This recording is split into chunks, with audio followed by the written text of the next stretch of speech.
राहुल गांधी आरोप लगा रहे हैं मोदी जी पे कि वो झूठ का कारोबार कर रहे हैं इस देश में। ऐसा क्यों उन पे आरोप लगाए जा रहे हैं?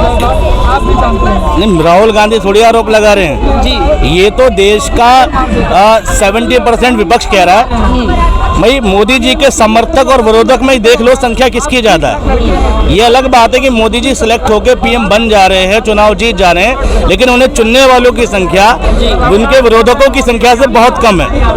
तो भाई झूठ पे तो राजनीति चली रही है। अभी देखा नहीं था आपने अमित शाह का इंटरव्यू जी।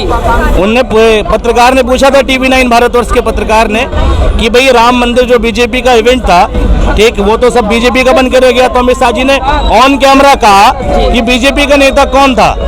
तो वहां के पत्रकार के पास इतना जवाब नहीं था कि वो गिनवा सके। तो पत्रकार की जो चुप्पी है ना, जो साइलेंस है, वो बता गया कि देश में डिक्टेटरशिप चल रही है, अघोषित डिक्टेटरशिप चल रही है। ठीक है, एक होता है घोषणा के तहत। इंदिरा गांधी ने तो कम से कम घोषणा की थी, इन्होंने बिना घोषणा के लागू कर दिया। तो झूठ का कारोबार तो है। मोदी जी के पास क्या है?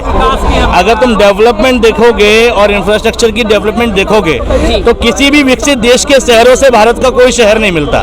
चाहे दुबई से कंपेयर करो, चाहे जापान से कंपेयर करो, चाहे यूनाइटेड स्टेट ऑफ अमेरिका से करो, वहां की किसी भी सिटी को उठा लो और वहां की जैसी कोई भी सिटी दिखाओ। चाइना का वुहान शहर उठाओ, क्या चाइना के वुहान जैसे फ्लाईओवर इंडिया में है? क्या चाइना जैसे रोड स्ट्रक्चर इंडिया में है? क्या चाइना जैसी ट्रेनें इंडिया में है? नहीं है। लेकिन मोदी जी का जोड़ सबसे मजबूत चल रहा है। ठीक है, देश में 80 करोड़ लोगों को अगर राशन मिल रहा है तो क्या मतलब है कि देश की स्थिति यह है कि 80 करोड़ लोग कमा के नहीं खा सकते, उन्हें भूख की जरूरत है।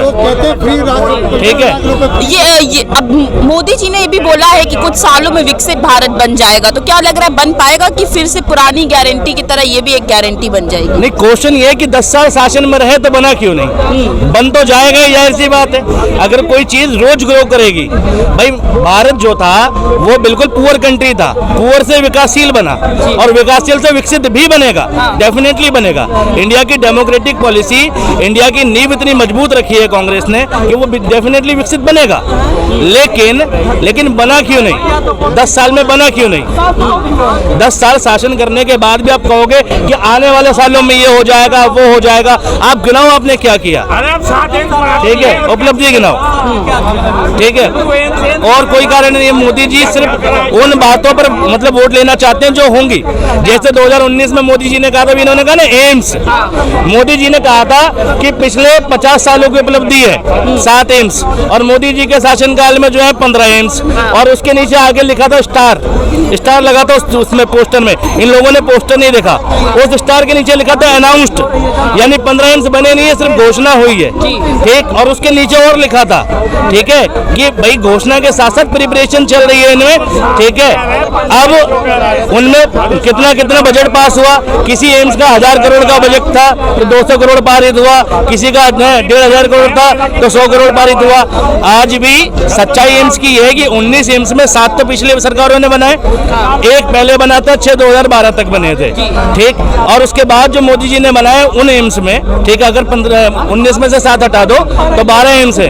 12 में से फुल्ली वर्किंग जो है अभी तक 4 ही एम्स हैं। ठीक है, 8 में अभी भी क्या प्रपोजल है, घोषणा हुई है, नींव रखी जा रही है, ऐसा है। तो लोगों को गुमराह करने की बीमारी है। ठीक, और लोग गुमराह हो रहे हैं। इनमें से किसी के पास एम्स की RTI नहीं है, एम्स का कोई गया नहीं होगा। ठीक, मोदी जी का बनाया हुआ एम्स है नागपुर एम्स। नागपुर के अंदर क्या स्थिति है? क्या एम्स की सारी फैसिलिटीज मौजूद है? बहुत सारे इलाज नहीं है अभी वहाँ पर, बहुत सारे डॉक्टर अवेलेबल नहीं है, OPD की व्यवस्था संपूर्ण तरीके से संचालित नहीं है। मोदी जी के शासनकाल में बना है ना, तेलंगाना में बना है जो, ठीक, वो भी फुल्ली फंक्शन नहीं है। और एम्स के लिए केंद्र की सरकार के साथ साथ राज्य सरकार भी रिस्पॉन्सिबल होती है। मैं ये जानना चाहता हूँ, मोदी जी तो 15-16 साल से गुजरात के मुख्यमंत्री थे, तो प्रधानमंत्री के बाद बनने के बाद ही एम्स क्यों आया वहाँ पर? ठीक, उससे पहले भी आ सकता था एम्स। भाई मोदी जी के रहते में एम्स क्यों नहीं आया गुजरात में? अगर गुजरात के लिए अच्छा सोचा था। एक स्कूल की फोटो खिंचवानी थी मोदी जी को गुजरात में, तो वो भी स्कूल टेम्परेरी बनाना पड़ा था उन्हें। ठीक है, और सर्वे की रिपोर्ट, केंद्र सरकार की रिपोर्ट क्या कह रही थी कि गुजरात के स्कूल दिल्ली के स्कूल से अच्छे हैं। तो दिखाओ ना। मोदी जी को जिस स्कूल में बैठना पड़ा वो टेंट का क्लासरूम था, 5 बच्चों का क्लासरूम दिखाया गया, जबरदस्ती का क्लासरूम बना के दिखाया गया। एक स्कूल दिखा देते जो नेशनल बना हुआ है गुजरात में, दिल्ली जैसा। तो ये तो सब झूठ है। मेरा झूठ सबसे मजबूत, जितनी फेंक सको फेंक लो। और जनता इस देश की बेवकूफ है, ठीक है। 5 साल रोएगी कि मेरे पास राशन नहीं है, मेरे पास स्कूल नहीं है, हॉस्पिटल नहीं है, कॉलेज नहीं है, ये व्यवस्था नहीं है, वो व्यवस्था नहीं है। और जब वोट देने का टाइम आएगा तुम हिंदू और मुसलमान होने वाले हो। अच्छा, यही होगा। हाँ। इस देश में वोट धर्म के नाम पे पड़ते हैं, इस देश का कुछ नहीं हो सकता।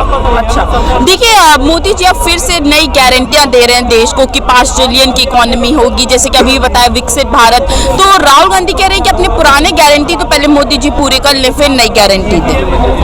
नहीं, मोदी जी 5 ट्रिलियन की इकोनॉमी होगी, बिल्कुल होगी, ठीक।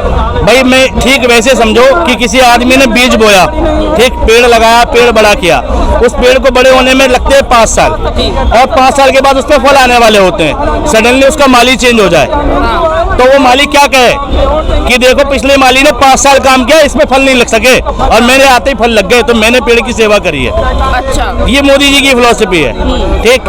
भाई 1 ट्रिलियन इकोनॉमी कब बना देश, 2 ट्रिलियन कब बना, ये समझने की बात है, ठीक है। अगर पहले कोई इंफ्रास्ट्रक्चर, कोई सेविंग, कोई देश में कुछ बिछाई ना होता, इकोनॉमी का जाल ही ना होता, तो क्या बन पाता इकोनॉमी? नहीं बन पाता ना।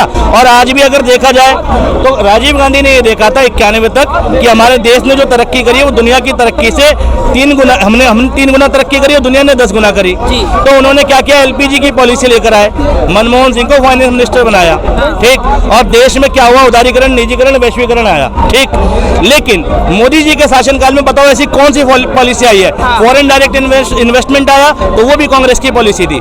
विदेश नीति के तहत भारत में कितने इन्वेस्टर आए हैं, ठीक है, कितने लोगों ने भारत में इन्वेस्ट किया है, कितने लोगों को रोजगार मिला उसके तहत, ये जानना है, ठीक। और साथ के साथ ये भी जानना है कि मोदी जी के आने से जो मनी इन्फ्लेशन है, जो मुद्रा की वैल्यू है, वो कितनी घटी है, कितनी बढ़ी है, ठीक, वो बता दो मुझे। क्या लग रहा है, बोल रहे हैं कोई गारंटी नहीं पूरी हो रही है, मोदी जी दूसरी तरफ कह रहे हैं इस बार 400 पार। गारंटी 400 पार। अच्छा, गारंटी अगर 400 पार ना हुई तो हम तो मंजिल लगा गोली मार लेंगे ना, दूसरा कोई मार ले। अच्छा, मैं गारंटी लेता हूँ।